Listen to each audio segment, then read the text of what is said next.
Film की शुरुआत max नाम के एक अपराधी से होती है जो पुलिस से भागते हुए गंभीर रूप से घायल हो जाता है। जब वो मरने वाला होता है तभी एक रहस्यमयी आकृति उसे बचाने का प्रस्ताव देती है, बशर्ते वो उसका सेवक बन जाए। मैक्स अपनी जान बचाने के लिए मान जाता है। जैसे ही वो सहमत होता है वो आकृति अपनी अलौकिक शक्तियों का प्रयोग करती है, जिससे मैक्स को असहनीय दर्द होता है। जब अधिकारी उस तक पहुंचते हैं तो वे दीवार पर खून के अजीब निशान देखते हैं। कहानी एक भयानक दृश्य में बदल जाती है जहां दानव मनुष्यों पर हमला कर रहे होते हैं। हमारे नायक जेक और उसका परिवार भी इस हमले की चपेट में आ जाते हैं। इसके बाद कहानी चान नाम के एक भिक्षु की ओर मुड़ती है जिसने ये सब अपने एक सपने में देखा था। वह अपने गुरु से इसे रोकने की अनुमति मांगता है क्योंकि उसे लगता है कि इस घटना के पीछे उसके पिता विचेन नाम के एक शक्तिशाली दुष्ट जादूगर का हाथ है, जो शायद नरक से बाहर आकर धरती को नरक में बदलने की फिराक में है।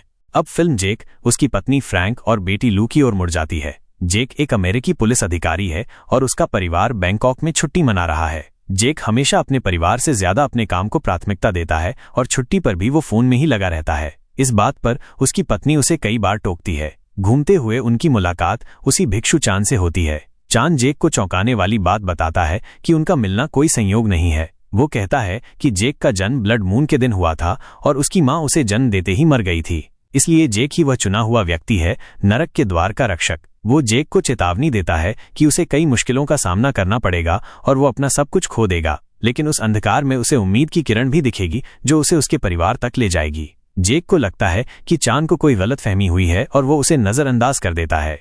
इसके बाद वे एक मॉल पहुंचते हैं जहां मैक्स जीवित दिखाई देता है। कुछ ही देर बाद वो अंधाधुंध गोलीबारी करने लगता है जिससे चारों तरफ भगदड़ मच जाती है। यहाँ भी जेक अपने परिवार की बजाय अपनी ड्यूटी को प्राथमिकता देता है और उन्हें कहीं छिपने के लिए कहकर खुद मैक्स को रोकने चला जाता है। जेक उसे हथियार डालने के लिए कहता है, लेकिन मैक्स अजीब व्यवहार करता है और उसे मारने के लिए उकसाता है। मजबूरी में जेक को उसे गोली मारनी पड़ती है। मरने से पहले मैक्स कहता है कि अब अनुष्ठान पूरा हो चुका है। ऐसा कहते ही उसका शरीर एक जोरदार धमाके के साथ फट जाता है। उस विस्फोट के गोले में हम एक शैतान का चेहरा भी देखते हैं। सबसे बड़ी मुसीबत यह है कि विस्फोट के तुरंत बाद नागरिक ज़ोंबी जैसे प्राणियों में बदल जाते हैं और निर्दोषों को मारने लगते हैं। फ्रैंक को भी विस्फोट महसूस होता है और वो इमारत गिरने से पहले वहां से निकलने लगती है, लेकिन जल्दी ही उसका सामना उन ज़ोंबी जैसे प्राणियों से होता है जिनसे वो अपनी बेटी को बचाते हुए आगे बढ़ती है। वहीं जेक और वो पुलिस अधिकारी चमत्कारिक रूप से जिंदा होते हैं। उन्हें भी समझ नहीं आता कि इतने विनाशकारी विस्फोट से वे कैसे बच गए। उन्हें एक भी लाश नजर नहीं आती। तभी एक ज़ोंबी जैसी लड़की उस अधिकारी को मार देती है। बचाव में जेक उसे गोली मारता है, लेकिन उस पर गोलियों का कोई असर नहीं होता।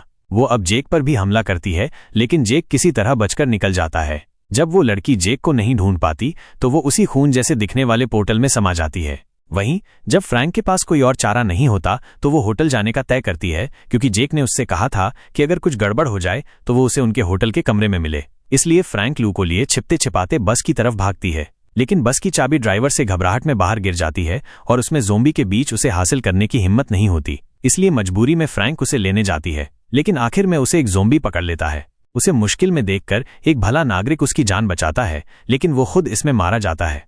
यहाँ अब जेक जब मॉल से बाहर आता है तब उसे एक विशालकाय टाइटन जैसे शैतान नजर आता है, जिसे देखकर उसे समझ नहीं आता कि आखिर वो यहाँ कर क्या रहा है। दूसरी तरफ फ्रैंक की बस आगे नहीं बढ़ पाती क्योंकि आगे कई बाधाएं थीं, इसलिए वो अपनी बेटी को लिए पैदल आगे बढ़ने का तय करती है। अब देखते ही देखते शाम हो जाती है और वो विशालकाय अब जेक के पीछे पड़ा था। तभी सही समय पर चान उसे बचाता है और फिर अपने घर ले जाता है। जेक को अब याद आता है कि ये वही भिक्षु है जिससे उसकी पहले मुलाकात हुई थी। चान उसे बताता है कि ये दुनिया नरक और स्वर्ग के बीच की दुनिया है, जिसे परगोट्री कहते हैं, जहां उनकी आत्मा फंस जाती है जिन्हें मरने से पहले कुछ पछतावा था। यानी कि जेक अब मर चुका है और वो बस एक भटकती आत्मा है। उसका पछतावा अपने परिवार को समय न देने का है। बाहर जो दानव घूम रहे हैं वे भटकी आत्माओं का शिकार करते हैं।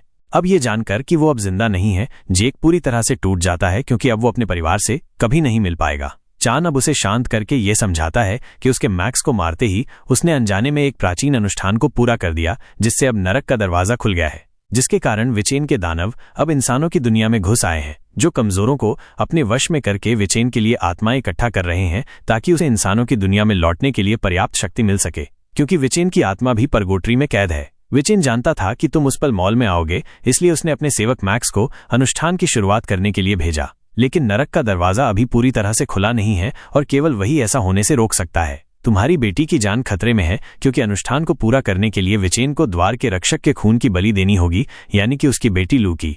अब ये सुनते ही उसका खून खौल उठता है। वो तो अब मर चुका है, पर वो अपने परिवार के साथ ऐसा होते नहीं देख सकता, इसलिए चान की मदद करने का तय करता है। यहाँ फ्रैंक और लू बचते बचाते होटल पहुंच जाते हैं और अपने कमरे में छिपकर अब जेक का इंतजार करने लगते हैं। वहीं जेक और चान मैक्स की तलाश में निकल जाते हैं, क्योंकि वही उन्हें उसके मालिक विचेन तक ले जा सकता है, जहां पर उन्हें वो दरार मिलेगी जिससे नरक के दरवाजे को बंद किया जा सकता है।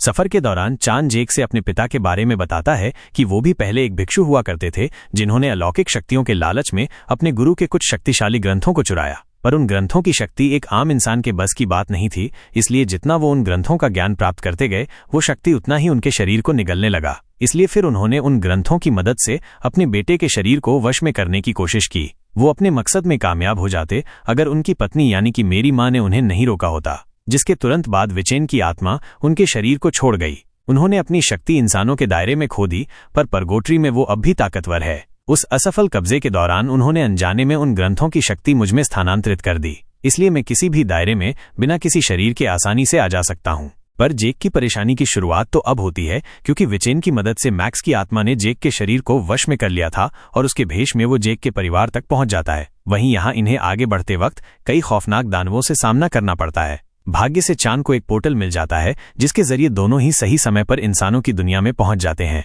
दरअसल ऐसे पोर्टल जगह जगह पर मौजूद हैं, जिनका इस्तेमाल एक दुनिया से दूसरी दुनिया में जाने के लिए किया जा सकता है। लेकिन जेक को इस दुनिया में आने के लिए एक शरीर की जरूरत थी, इसलिए चान ने उसकी आत्मा को एक ऐसे व्यक्ति के शरीर में डाला था जो गोली लगने के कारण मर चुका था और सिर्फ आईने में उसका असली चेहरा नजर आ सकता है। इसके बाद अब बुरी शक्ति से लड़ने के लिए चान उसे कुछ प्राचीन हथियार देता है, जो उसे विचेन को हराने में मदद करेगा। पर जब दोनों आखिर में कमरे में पहुंचते हैं तो उसका परिवार वहां नहीं होता, लेकिन वो नजदीक ही थे, जिन तक वो कुछ देर बाद पहुंच जाता है। पर जाहिर तौर पर वो जेक को पहचान नहीं पाते, क्योंकि वो किसी और के शरीर में था। अब इससे पहले कि वो अपने परिवार को समझाता, उसकी मैक्स से भिड़ंत हो जाती है और अब दोनों में गंभीर लड़ाई होती है। इस झड़प में जेक की बंदूक फ्रैंक के हाथ लग जाती है, जो अब भी जेक को पहचान नहीं पाती, इसलिए उसी पर गोली चला देती है। इसके बाद अब मैक्स फिर से फ्रैंक को फुसलाकर उसे उसी खूनी पोर्टल की तरफ इशारा करता है। सीन अब सीधे जेक पर मुड़ जाती है, जिसका शरीर फिर से मरने के कारण, और अब वह दानव उसे निचोड़ने ही वाले थे। लेकिन सही समय पर चान उसे बचा लेता है। चान अब उसे बताता है कि उसे नरक के दरवाजे का लोकेशन पता चल गया है, जो एक प्राचीन कमरे में मौजूद है, जो कभी दुष्ट जादूगरों द्वारा प्रयोग किया जाता था। वो अब बिना देरी किए वहां पहुंच भी जाते हैं और वो नरक का दरवाजा उन्हें परगोट्री में भी नजर आता है। पर विचेन को रोकने के लिए उसे इंसानी दुनिया में जाना होगा, जिसके लिए उन्हें पहले पोर्टल को ढूंढना होगा, और इस बार जेक को एक शक्तिशाली शरीर की भी जरूरत पड़ेगी विचेन को हराने के लिए। वहां मैक्स जेक के परिवार को विचेन तक लेकर आता है, जो अब लू की बलि देने की तैयारी करने लगता है। बेचारी फ्रैंक कुछ कर भी नहीं पाती, क्योंकि विचेन के लोगों ने उसे चारों तरफ से घेर लिया था। भाग्य से इधर चान एक पोर्टल ढूंढ निकालता है, जिसके जरिए वो इंसानी दुनिया में प्रवेश कर जाता है। और इस बार जेक ने एक मस्कुलर और फुर्तीले शरीर को वश में किया था, जिसके दम पर वो विचेन के सारे अनुयायियों को एक एक करके मार गिराता है। इसी दौरान विचेन लू की बलि देने ही वाला था, लेकिन फ्रैंक उसे उसी प्राचीन बंदूक से शूट करती है। मैक्स के अब बीच में आने पर जेक उसे भी ढेर कर देता है, जिससे अब उसकी आत्मा परगोट्री की दुनिया में पहुंच जाती है, जिसे जल्दी वो विशालकाय ढूंढ निकालता है, जो उसे फाड़ कर रख देता है। यहाँ जेक आखिरकार विचेन को खत्म करने में सफल रहता है। पर अब चान बताता है कि नरक के दरवाजे को बंद करने के लिए उसे खुद नरक में जाना होगा, जहां से लौटकर आना आसान नहीं होगा। फ्रैंक भी अब समझ गई थी कि वो उसका जेक ही है, पर उसका नरक में जाना यानी कि वो उन्हें हमेशा के लिए खो देंगे। वो दोनों उसे जाने देना नहीं चाहते थे, लेकिन धरती और उन्हें बचाने के लिए उसे ऐसा करना ही होगा, इसलिए दिल पर पत्थर रखकर उन्हें उसे अलविदा करना पड़ता है। जेक के अब नरक में प्रवेश करते ही वो कुछ ही देर में पूरी तरह से झुलस जाता है, पर इससे नरक का दरवाजा भी बंद हो जाता है और जल्दी इंसानों की दुनिया में सब कुछ सामान्य हो जाता है। लेकिन मूवी के अंत में हम किसी रहस्यमयी आकृति को देखते हैं, जो एक ही झटके में बिना किसी अनुष्ठान के आसानी से नरक का दरवाजा खोल देती है। जिस रहस्यमयी दृश्य के साथ ये मूवी यहीं समाप्त हो जाती है।